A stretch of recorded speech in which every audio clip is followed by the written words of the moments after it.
Bonjour et bienvenue à TéléPGO en direct de 19h.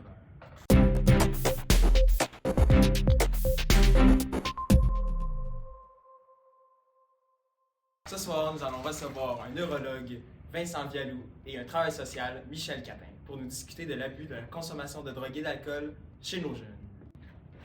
Bonjour, Monsieur Vialou. Je suis très content de vous parler. Comment allez-vous aujourd'hui? Je vais bien, et vous? Je vais bien, merci. Pour commencer, expliquez-nous... Oh, attendez, je reçois un appel. Oui, bonjour, madame. Ah, vous êtes prête à être interrogée? C'est parfait, on arrive tout de suite.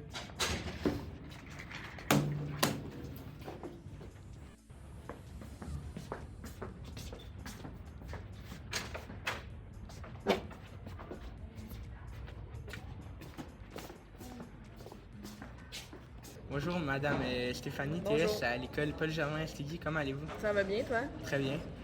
Aujourd'hui, j'ai quelques questions. Oui.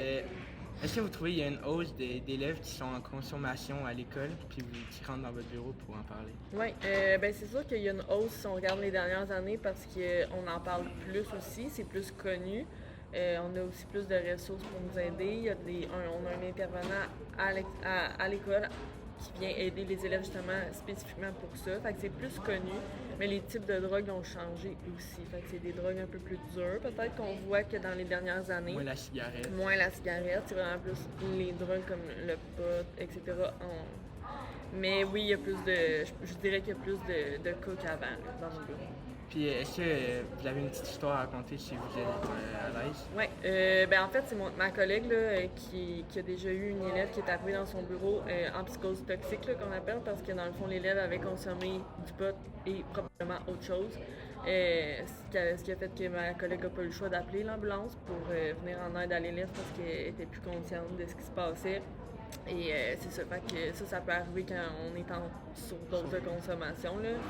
Ça arrive pas fréquemment, mais c'est quelque chose qui C'est des cas peut qui survenir peuvent dans l'école, malheureusement. Ouais. Bon, ben merci, c'était tout. Ben, ça me fait plaisir.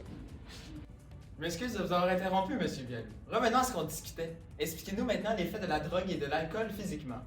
Les boissons alcoolisées peuvent causer des dégâts à long terme et à court terme.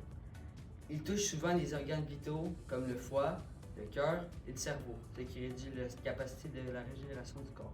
Ils ont tous un rôle important pour la santé. Ensuite, Monsieur Vialou, expliquez-nous l'effet de la drogue et de l'alcool psychologiquement chez nos jeunes. Tout d'abord, la drogue et l'alcool sont des causes du stress et de l'anxiété. Si un adolescent prend de la drogue et ou de l'alcool de façon régulière, cela peut causer un stress énorme qui peut mener à une dépression. OK. Mais est-ce que le stress et l'anxiété peuvent causer aussi des effets nocifs sur la réussite scolaire? Oui, ces produits vont certainement causer des effets nocifs à l'école. Ils vont perturber ses capacités cognitives, émotionnelles et comportementales. Cela va nuire à leur concentration en classe et à leurs résultats scolaires.